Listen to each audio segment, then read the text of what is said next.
একদম বছর শেষে আজ আমরা দুজনে একসাথে 2024-এর প্রথম ট্রিপে বেরিয়ে পড়েছি। বাসে উঠে সিট পাইনি গাইস, দাঁড়িয়ে যাচ্ছি। দুর্গাপুরের খুব কাছেই যেহেতু আমি থাকি, তাই খুব কাছে পিঠেই যাচ্ছি একটুখানি বেড়াতে। দুর্গাপুর বাস স্ট্যান্ডে নেমেই একটা টোটো রিজার্ভ করে নিলাম একেবারে কেদারনাথের উদ্দেশ্যে। পৌঁছতে সময় লাগলো মাত্র 10 মিনিট। উত্তর ভারতের কেদারনাথ দেখা ভাগ্যে আছে কিনা সেটা তো অজানা, তবে আজ আমরা যাচ্ছি পশ্চিমবঙ্গের কেদারনাথ। রাস্তার দুই ধারে শালবন পেরিয়ে Durgapur projects boys high school পেরিয়ে চলেছি হর হর হর মহাদেব মন্দিরে, যে মন্দিরের আদল অনেকটা উত্তরাখণ্ডের কেদারনাথের আদলে তৈরি। চলে এসেছি আমরা বাংলার কেদারনাথ, মানে যেটা দুর্গাপুরে মন্দিরটা আছে হর হর মহাদেব মন্দির, সেই মন্দিরে এসেছি আজকে। এমনিতেই জায়গাটা অনেক বেশি ভেতরে আর বড্ড বেশি নির্জন, তবে আজ আমরা ছাড়া আর কোনো দর্শনার্থী ছিল না, তাই আরো বেশি গা ছমছমে নিরিবিলি লাগছিল জায়গাটা। তো বছর শেষ হতে চললো আর আমি চলে এসেছি পশ্চিমবঙ্গের কেদারনাথ, মানে পশ্চিমবঙ্গের যে দুর্গাপুরে যে মন্দিরটা আছে হর হর মহাদেব, তো সেই মন্দিরেই আজকে আমরা এসেছি। তো সমস্ত ডিটেলস পেয়ে যাবে তোমরা এই ভিডিওর মধ্যে, তো পুরো ভিডিও দেখতে থাকো। এই দেখো মন্দিরে যেতেই এই একটা কাঠের মতো দেওয়া আছে রাস্তার মধ্যে, তো আমরা পাশ দিয়ে বেরিয়ে যাচ্ছি এই যে। তো চলো ভেতরে যাই, তারপর বাকি দেখাচ্ছি। আজকে ওয়েদারটাও বেশ ঠান্ডা ঠান্ডা আছে, বলো ভালো লাগছে বেশ। মন্দিরের নাম হর হর হর মহাদেব হলেও এখানে মহাদেবের সাথেই আছে আরো দুটো মন্দির, মা মনসা ও বজরংবলী। এত কাছে থাকা সত্ত্বেও এতদিন কেন আমি এখানে আসিনি সেটাই ভাবছি। গেটটার কারুকার্যটা দেখো, দারুণ। পেন্ট করা হয়নি বলে এটা খারাপ হয়ে গেছে, কাঠটা নষ্ট হতে চলেছে, নাহলে খুব সুন্দর ডিজাইন আছে। আর এখানে আছে হচ্ছে যজ্ঞের জন্য ব্যবস্থা করা হয়েছে। মন্দিরটা বেশ সুন্দর। তারই পাশে এখানে একটা জলাশয়ের মতো করা আছে, ওইখানটাতে আমরা যাব এই গেট দিয়ে যাব ওখানে, তারপর আবার বাকিটা তোমাদের দেখাচ্ছি। এটা হচ্ছে ব্যাক সাইডটা, মন্দিরের ব্যাক সাইড।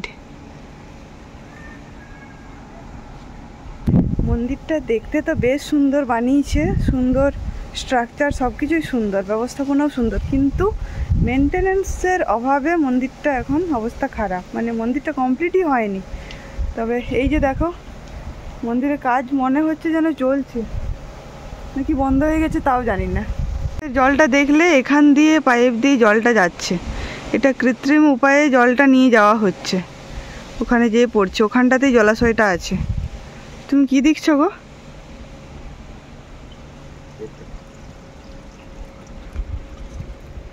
ও এই যে, ও আচ্ছা, এখান থেকে জলটা যাচ্ছে। আচ্ছা আচ্ছা, এখান দিয়ে জলটা যাচ্ছে। বাহ, তুমি তো এটা বেশ ভালো আবিষ্কার করলে, এই জন্যে আমার তোমার সাথে আসা। এটা বেশ ভালো একটা আবিষ্কার করে ফেলেছো, দারুণ ব্যাপার। মন্দিরের কাজটা দেখো কি সুন্দর করেছে, কিন্তু এইখানটা আবার ভেঙেও গেছে একটুখানি, মেনটেনেন্সের অভাব, মানে তৈরিই হয়নি মন্দিরটা, যা দেখতে পাচ্ছি। সুন্দর মন্দিরটা দেখে সত্যি খুব ভালো লাগছে, আর জায়গাটা খুবই সুন্দর। এখানে বিভিন্ন স্ট্রাকচার করা আছে, দেখো মার্বেল পাথর রাখাই আছে, স্ট্রাকচার বানানোই আছে, জাস্ট চিপকে দিলেই হবে, কিন্তু কাজটা আর হয়নি। আর এটা দেখো একটা সিঁড়ির মতো করা আছে, কি সুন্দর ওপরে যাওয়ার জন্য, কিন্তু এখানটা বন্ধ করা আছে, মানে ওঠা যাবে না, ওঠা বারণ। আর তার পাশেই আছে একটা মন্দির, মায়ের মন্দির, মা মনসা। চলো দেখাই। এই যে মায়ের মন্দির, দেখে মনে হচ্ছে যে সকালেই যেন পুজো হয়েছে।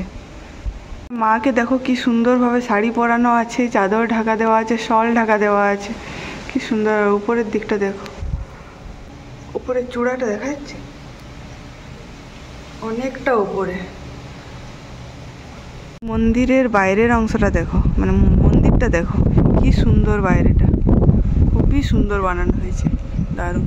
আর তার পাশেই আছে একটা বেল গাছ, প্রকাণ্ড বেল গাছ, আর তাতে প্রচুর বেল ধরে আছে।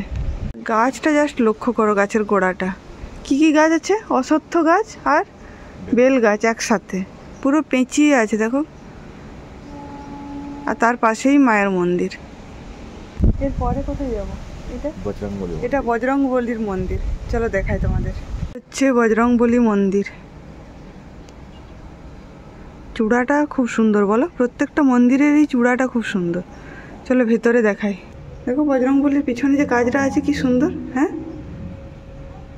স্বয়ং হনুমানজি, যেটুকু কাজ হয়েছে সত্যি খুব সুন্দর।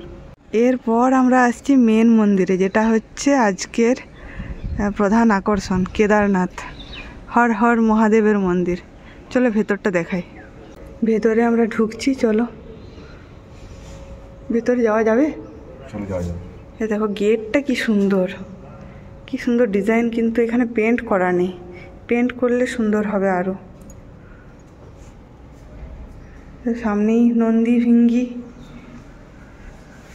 এইদিকে একটা গেট আছে মন্দিরে ঢুকেই, আর এইদিকে একটা গেট আছে। আর এই হচ্ছে চূড়া, এটা বেশি উপরে নয়, মানে ভেতরটা আরও বেশি, চূড়াটা বেশি। আর এই পাশেই দেখো দুটো কপতি বসে আছে, দুটো পায়রা। কপতি তো বলে নাকি?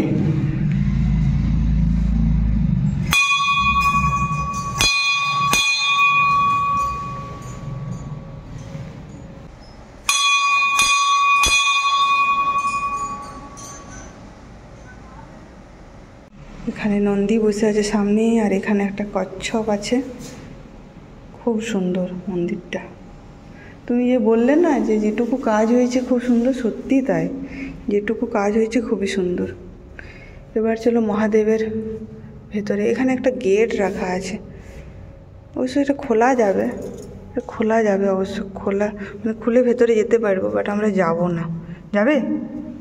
যাবো না জি, না যাবো না, কি করবো যে। এই যে, আর মন্দিরের ওপরটা দেখো, জাস্ট মন্দিরের চূড়াটা অনেকটা উপরে। পাশে ত্রিশূল রাখা আছে, দেখো কত বড় ত্রিশূলটা।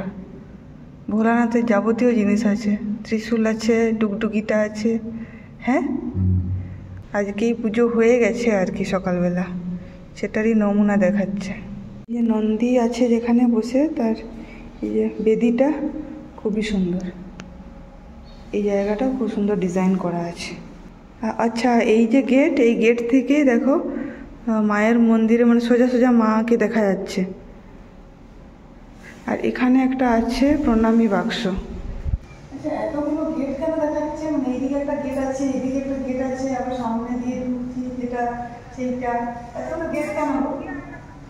মানে মনে হয় একটা এন্ট্রি হবে, প্রবেশ বাহির হবে, আর একটা কোনো পারপাসেরটা আছে।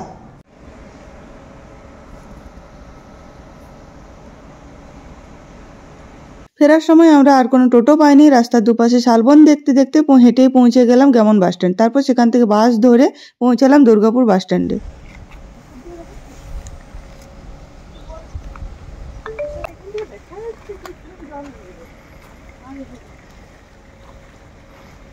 দেখো কৃত্রিম জল বোঝা যাচ্ছে, তুমি ওখানে আবিষ্কার করেছো ঠিক আছে, কিন্তু এখান থেকে পরিষ্কার বোঝা যাচ্ছে। যেহেতু এটা একটা খুব শর্ট ট্রিপ ছিল, তাই আবারও রওনা দিলাম আমরা দুর্গাপুর ব্যারেজের খুব সামনেই একটা দুর্দান্ত জায়গা। আমাদের ঘোরা হয়ে গেল কেদারনাথ, বঙ্গের কেদারনাথ, দুর্গাপুরের হর হর মহাদেব মন্দির। এখন আমরা যাচ্ছি বাড়ির পথে। চলো টাটা, দেখা হচ্ছে খুব শীঘ্রই দুর্দান্ত একটা জায়গা নিয়ে। আমাদের ভিডিও ভালো লাগলে লাইক কমেন্ট শেয়ার করে দিও, সাবস্ক্রাইব করে দিও আমাদের চ্যানেল। বাই।